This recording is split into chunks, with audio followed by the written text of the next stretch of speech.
Querido amigo e querida amiga, estamos de volta em mais um estudo da obra Boa Nova. A obra Boa Nova é uma parceria entre o médium Chico Xavier e o espírito Humberto de Campos. E no dia de hoje estamos a estudar o capítulo 23, que Humberto de Campos denomina O Servo Bom.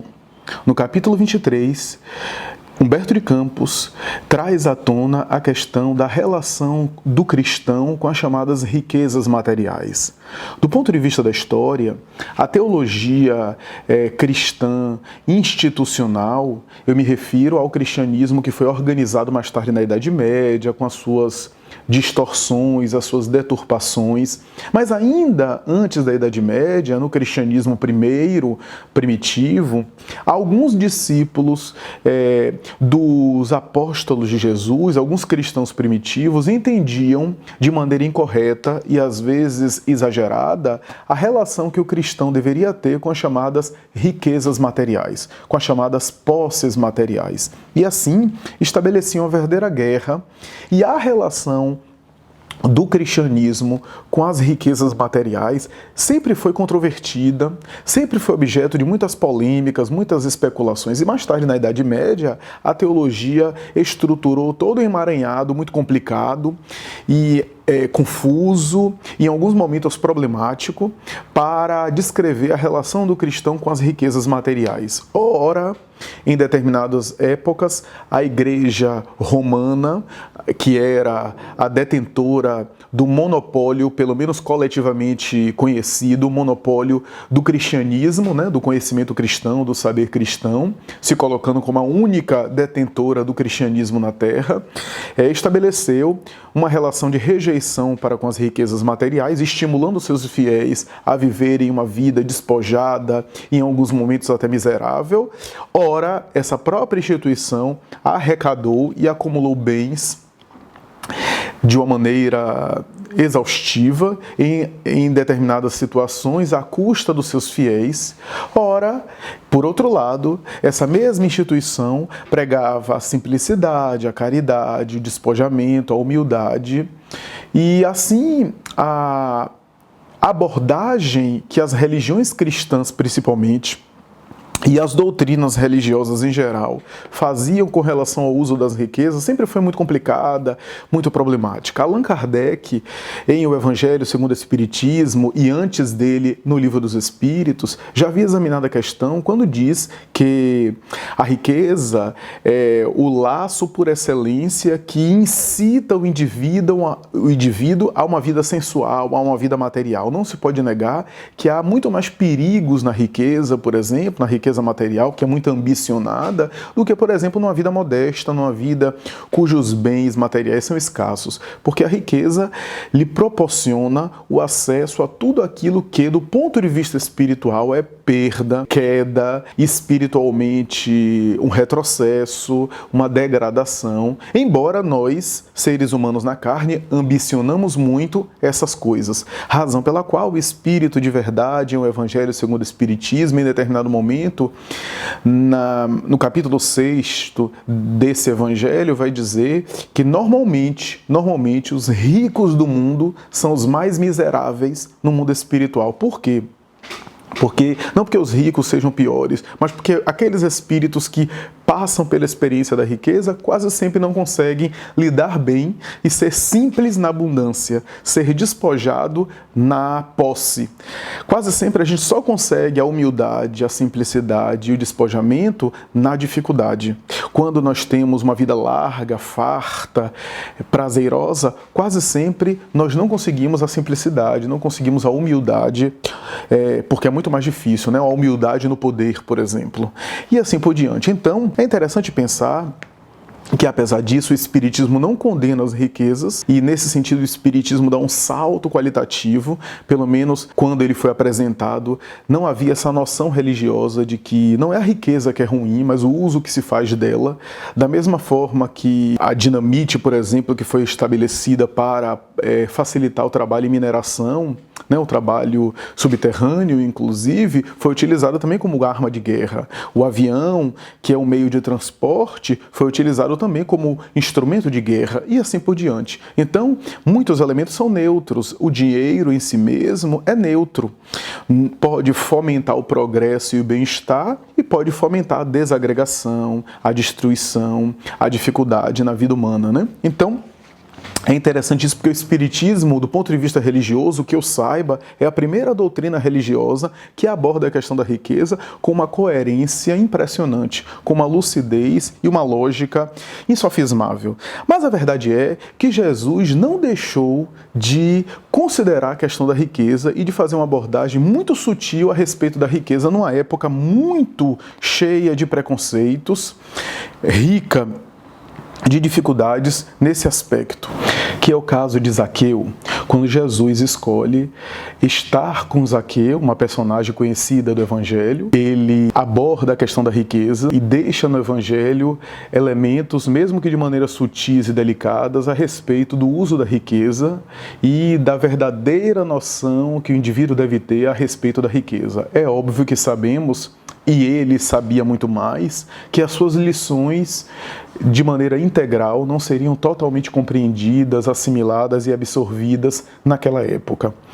Mas, antes de entrarmos na abordagem de Humberto de Campos, vamos ler o trecho que Jesus se encontra com Zaqueu, porque o que Humberto de Campos vai narrar no capítulo 23 será justamente esses detalhes que os evangelistas não registraram do encontro de Jesus com Zaqueu. Antes disso, vamos ler primeiro o trecho da Bíblia sobre o encontro de Jesus com Zaqueu. Está em Lucas capítulo 19. Lucas capítulo 19, versículo de 1 a 10. Diz assim, Bíblia de Jerusalém: E tendo entrado em Jericó, ele atravessava a cidade. Havia lá um homem chamado Zaqueu, que era rico e chefe dos publicanos. Procurava ver quem era Jesus, mas não o conseguia por causa da multidão, pois era de baixa estatura. Correu então à frente e subiu num sicômoro para ver Jesus que passaria por ali. Quando Jesus chegou ao lugar, levantou os olhos e lhe disse: Zaqueu, desce depressa, pois hoje devo ficar na tua casa. Ele desceu imediatamente e recebeu-o com alegria. À vista do acontecido, todos murmuraram, dizendo: foi hospedar-se na casa do pecador. Zaqueu, de pé, disse ao Senhor: Senhor, eis que dou a metade dos meus bens aos pobres, e se defraudei a alguém, restituo-lhe o quádruplo. Jesus lhe disse: hoje a salvação entrou nesta casa, porque ele também é um filho de Abraão. Com efeito, o Filho do Homem veio procurar e salvar o que estava perdido. No capítulo 18 de Lucas, portanto o capítulo anterior, Lucas narra a cura que Jesus fez no cego Bartimeu, que era um cego de Jericó, da cidade de Jericó, onde Zaqueu residia. Zaqueu era coletor de impostos da cidade de Jericó. Jericó, na época de Jesus, era uma cidade famosa, um grande centro comercial, onde as pessoas afluíam para lá, haviam grandes práticas e atividades comerciais rendosas, de grande porte, diferentemente da Galileia. Essa ida de Jesus a Jericó é a sua última ida a Jericó, antes da crucificação, né? Jericó é uma cidade que é uma passagem para Jerusalém, então Jesus vai para Jericó, e, na verdade Jesus se dirige a Jerusalém e passa antes por Jericó. É provável que Jesus estivesse saindo da Galileia, se despedindo da Galileia, passando para Jericó e depois indo na direção de Jerusalém. Amélia Rodrigues Espírito, na obra Primícias do Reino, vai dizer que essa viagem para Jericó foi no ano 30 e no mês de março, ela precisa que foi no mês de março do ano 30, portanto próximo da Páscoa judaica, e ela chega a dizer que a cidade de Jericó já estava cheia de gente que afluía para lá, para preparar-se a fim de viver a Páscoa em Jerusalém. Portanto, como era uma cidade passagem para Jerusalém, na cidade de Jericó já havia uma grande concentração de pessoas que se preparavam para ir para a Páscoa judaica, que acontecia em Jerusalém. As pessoas, na festividade da Páscoa, se deslocavam das suas regiões para Jerusalém, que era considerada a cidade santa, é até hoje considerada a cidade santa. E a passagem era por Jericó.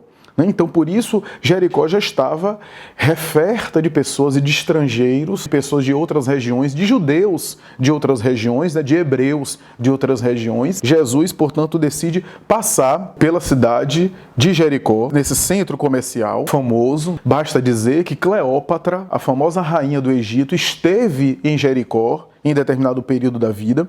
Jericó é uma cidade com um clima agradável, ameno. Por quê? Porque embora tenha uma temperatura tórrida, ela é amenizada pelo Rio Jordão, porque parte de Jericó é banhada pelo Rio Jordão. Então, no grande verão quente, o Rio Jordão diminui um pouco a temperatura. E nos dias mais frios, nos dias mais de inverno, o clima é ameno, é suave, né, é agradável, sem grandes oscilações, sem grandes perturbações. A verdade é que Zaqueu era uma pessoa conhecida da cidade. Por quê? Porque para conseguir a função de publicano, ou seja, de cobrador de imposto, havia uma espécie de certame público. Não é tão parecido com certames públicos dos concursos públicos atuais, mas era uma espécie de asta pública, onde as pessoas disputavam aquela função. Por quê? Porque a função de coletor de imposto é uma função pública, era um cargo público, romano. Roma, como dominava o mundo e dominava também Israel, estabelecia os impostos. Na sua astúcia, Roma não se envolvia nas questões religiosas, na ideologia, não queria impor seus deuses, não queria impor as suas convicções, as suas ideologias. O que Roma queria era a arrecadação. Então, o que é que ela fazia? Ela conquistava, deixava os postos para os próprios habitantes da cidade, estabelecia cargos públicos de cobradores de impostos.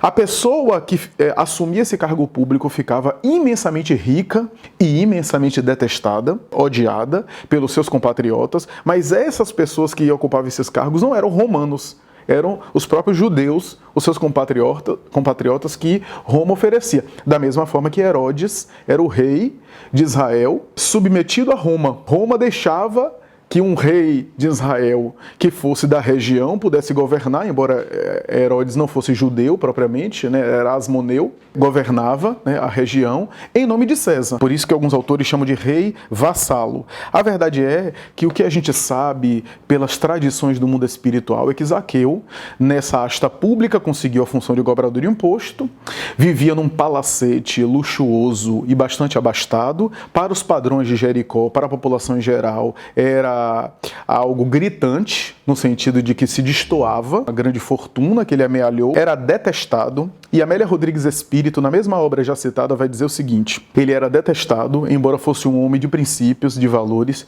e por essa exclusão social, porque ficou isolado à margem da cidade, ele experimentava um grande vazio interior.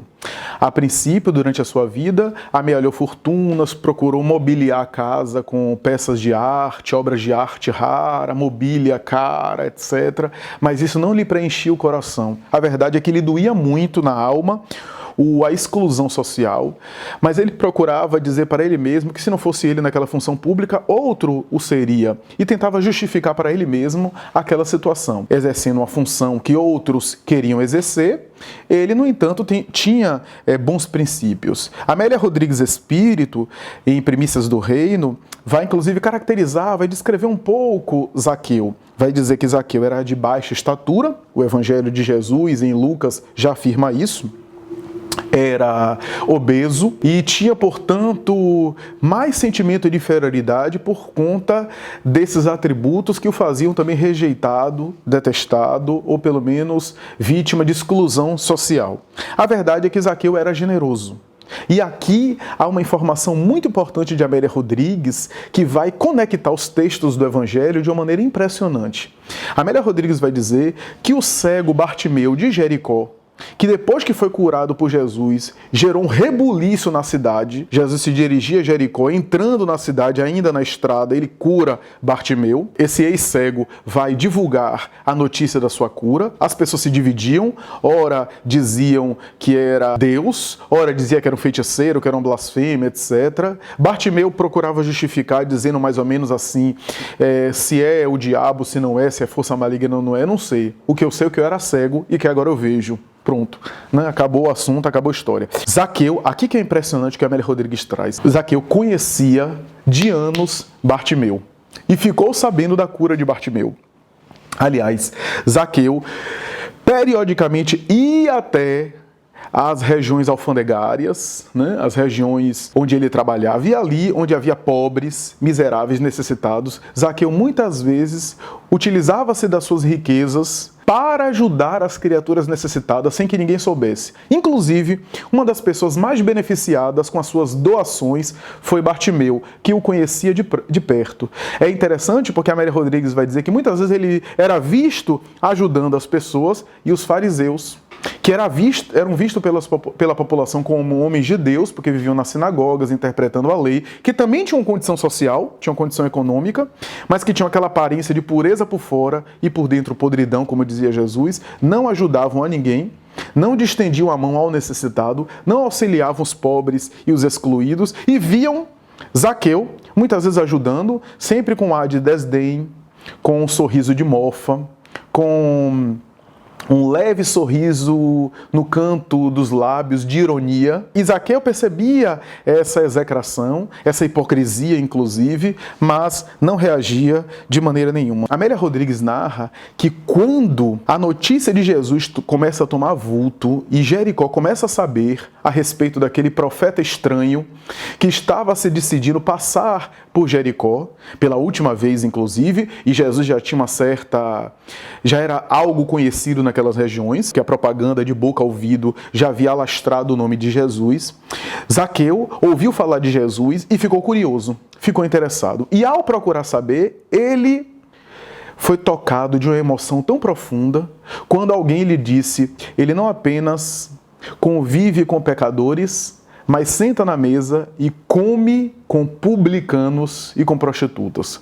Quando ele ouviu falar que aquele homem sentava na mesa para comer com publicanos, nós não temos ideia do que é isso, porque para nós a refeição é algo tão banal, mas para o hebreu de há 2000 anos atrás, uma refeição era algo muito mais sagrado, onde as pessoas que se sentavam tinham todo um ritual de ablusão, né, da higienização das mãos, etc.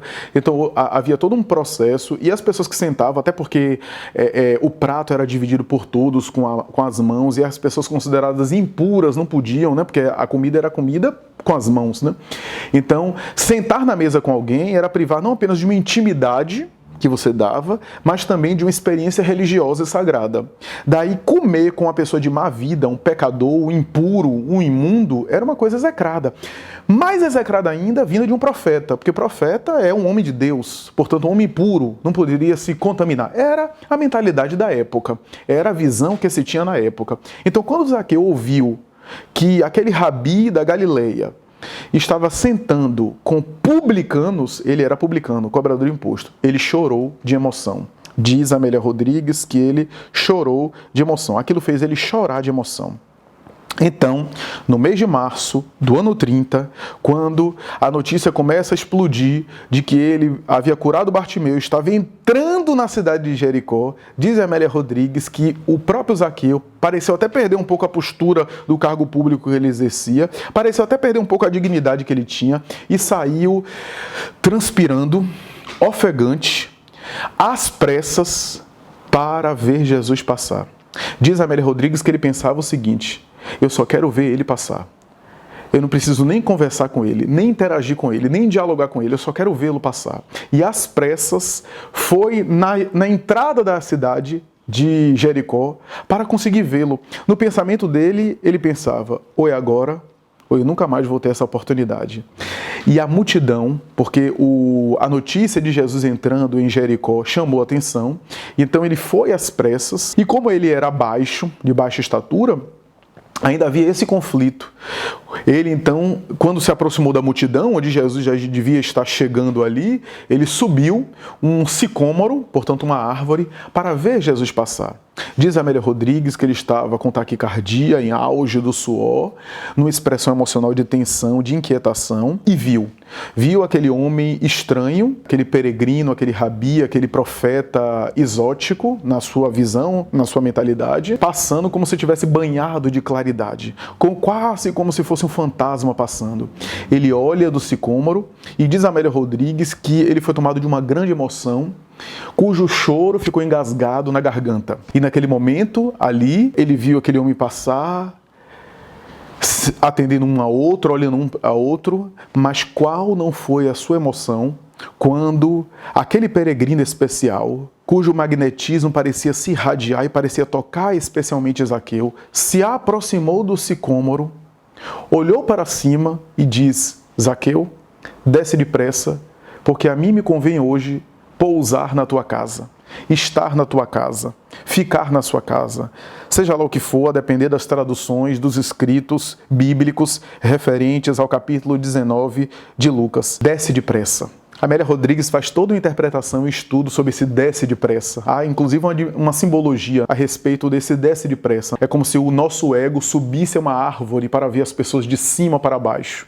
E Jesus pediu, desce depressa. A ideia do descer, da humildade, descer o ego, desce depressa, para que Jesus possa entrar na sua casa. Mas isso é uma leitura mais simbólica.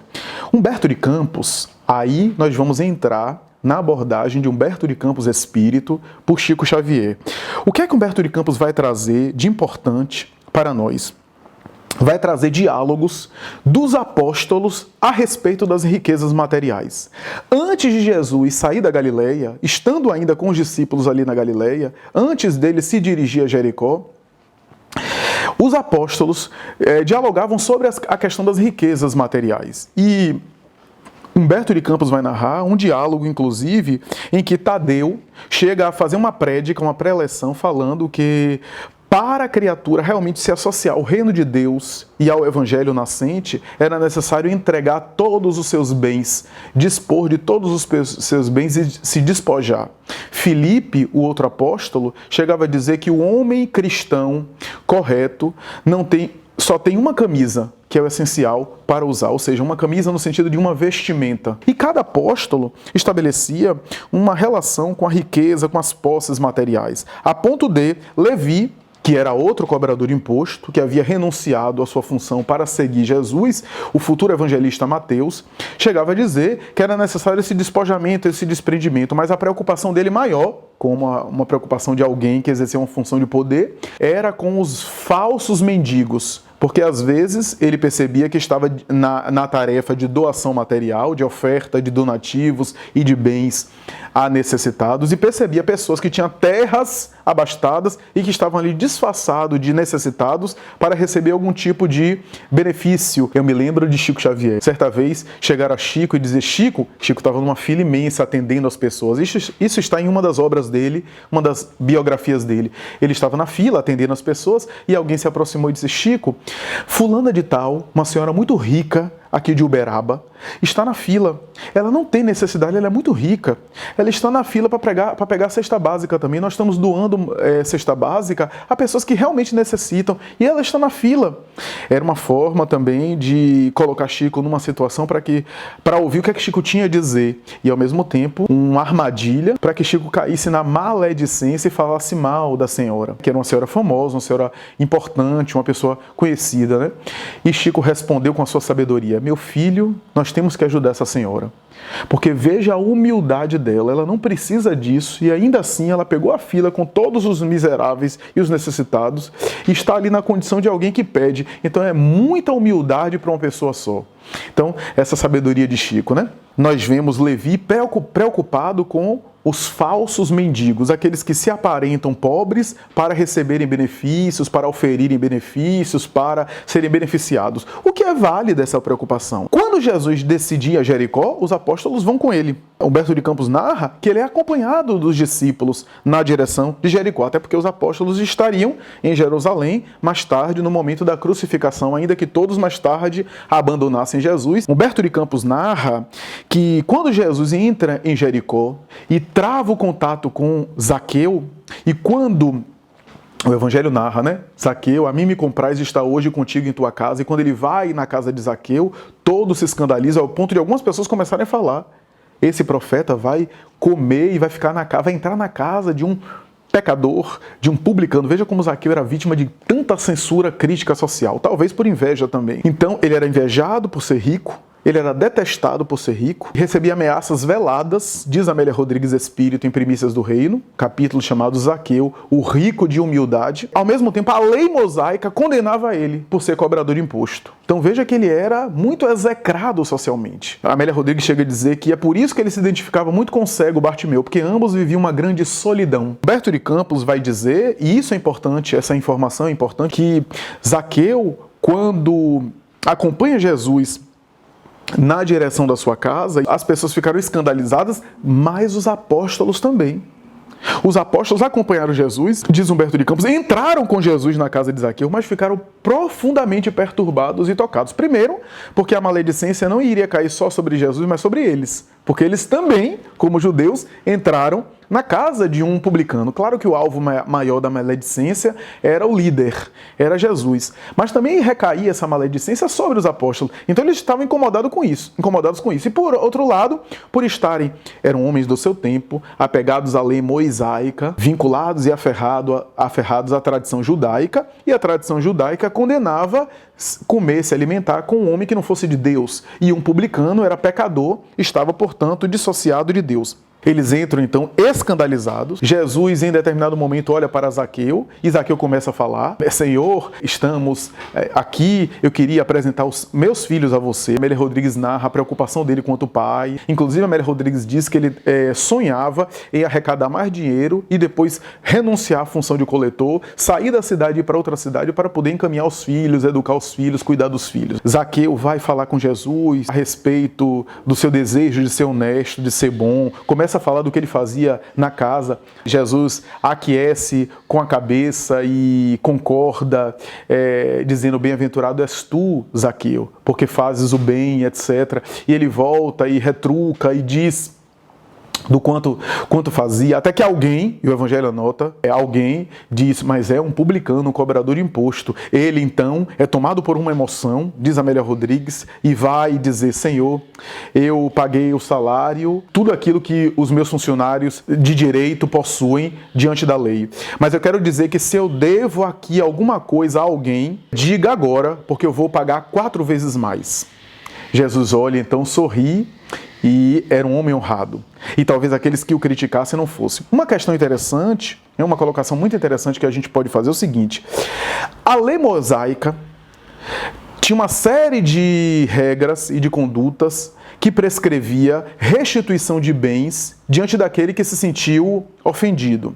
Mas só há um momento na lei mosaica que fala em dar 4 vezes mais, o quádruplo. Está em Êxodo, capítulo 21, versículo 37, quando fala de furto, principalmente de furto de boi e de ovelha. A pessoa que furtou deve restituir 4 vezes. É o único momento da lei que é estabelecido isso. Zaqueu, então, generaliza: a qualquer prejuízo que haja causado, de qualquer espécie, mesmo o menor de todos, eu pago 4 vezes mais. Então todos devem ter ficado profundamente tocados com aquilo. Jesus aquece de uma maneira muito especial. E aqui Humberto de Campos Espírito vai trazer uma questão muito interessante, muito importante, que é o seguinte: chega um momento que Zaqueu pede licença, alguns minutinhos, sai da presença dos apóstolos e de Jesus para chamar os filhos, diz Humberto de Campos, para chamar os filhos dele, para que os filhos dele conhecessem Jesus.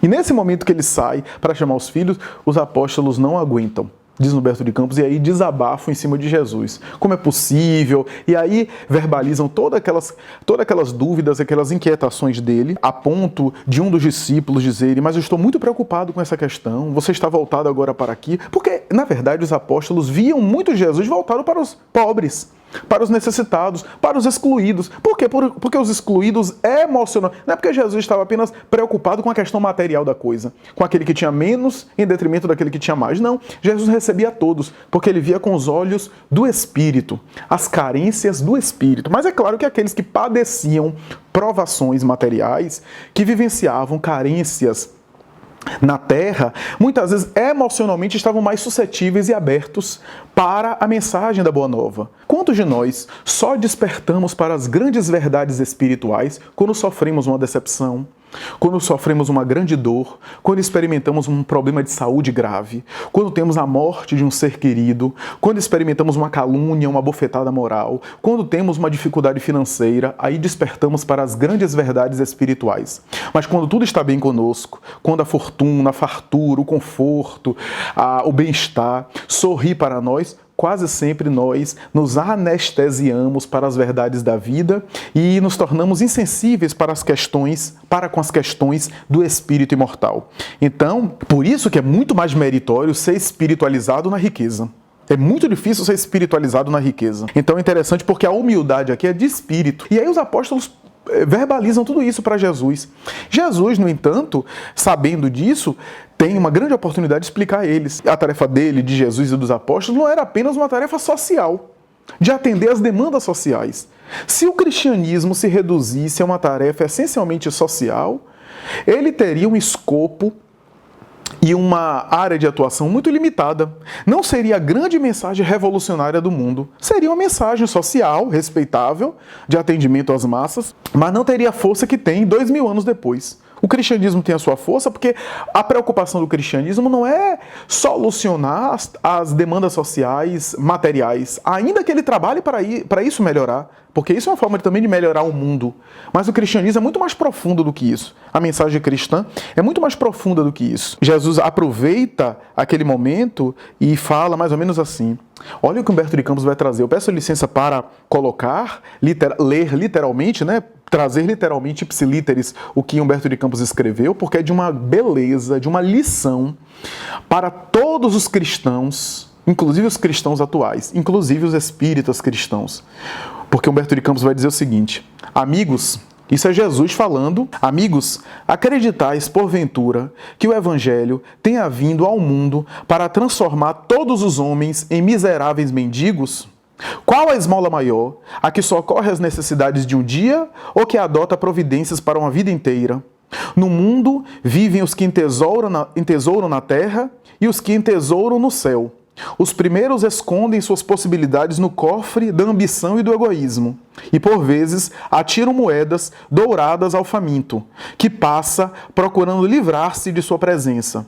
Os segundos ligam suas existências à vida numerosas, fazendo seus servos e dos auxiliares de esforços a continuação da sua própria família. Estes últimos sabem empregar o sagrado depósito de Deus e são seus mordomos fiéis à face do mundo. Então, vejamos bem, os que ligam tesouros na terra e que os que entesouram tesouros no céu.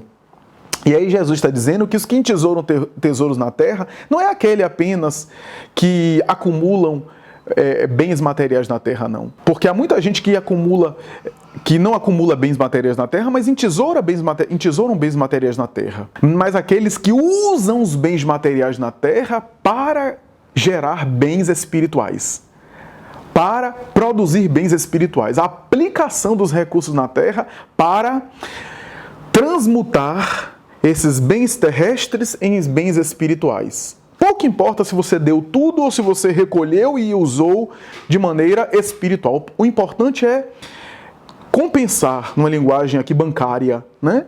Fazer a compensação financeira entre o bem material da terra para o bem espiritual. Né? E é isso que Jesus aqui está dizendo. E ele volta e diz assim: qual será o mais infeliz? O mendigo sem a responsabilidade, a não ser da sua própria manutenção, ou um pai carregado de filhinhos a lhe pedirem pão? Qual é o mais necessitado? E aí ele fala de Zaqueu, que Zaqueu era um grande homem, porque ele conseguia usar os recursos para alimentar muitas famílias. O que era melhor? Ele se tornar um mendigo também, um peso social, um fardo social para a sociedade, oferecendo seus bens e distribuindo seus bens, ou alimentar numerosas famílias que dependiam dele, e que ele, humilde e dedicado, voltava-se para o bem. Então, Humberto de Campos traz essa colocação e Jesus diz de uma maneira forte. E por isso, no final do diálogo de Jesus com Zaqueu, quando Zaqueu volta, Jesus vai dizer: bem-aventurado sejas tu, servo bom e fiel, porque a salvação entrou hoje nessa casa. O nome Jesus, Yahshua, significa salvação. Jesus estava fazendo um trocadilho dele, ele era a salvação, que entrou na casa. A salvação entrou na sua casa, entrou nesta casa, no sentido dele, Jesus, e ao mesmo tempo no duplo sentido de a salvação de Deus, ou seja, a grande espiritualidade entrou na casa. Narra uma tradição cristã, do mundo espiritual inclusive, que anos depois da crucificação, da morte de Jesus e do movimento cristão primitivo que começou a se estruturar, Simão Pedro conhece Zaqueu e solicita a ajuda de Zaqueu para que Zaqueu funde uma igreja cristã primitiva, e essa igreja cristã primitiva seria gerenciada, direcionada e mantida pelo próprio Zaqueu até os últimos dias da sua existência. Era como se Jesus quisesse dizer aos apóstolos: quais pobres que vocês estão querendo voltar? Os pobres apenas de dinheiro, de matéria? Ou os pobres de sentimento? Porque Zaqueu era pobre de sentimento, embora não fosse pobre de matéria. Mas a verdade é que ele tinha também riquezas espirituais e poderia utilizá-las a benefício de todos. E que o evangelho não é uma mensagem que advoga a causa da miséria das pessoas. Não é isso. Não é essa a ideia, mas é um convite renovador para a ascensão do espírito, seja na riqueza material, seja na miséria, seja na abastança, seja na dificuldade.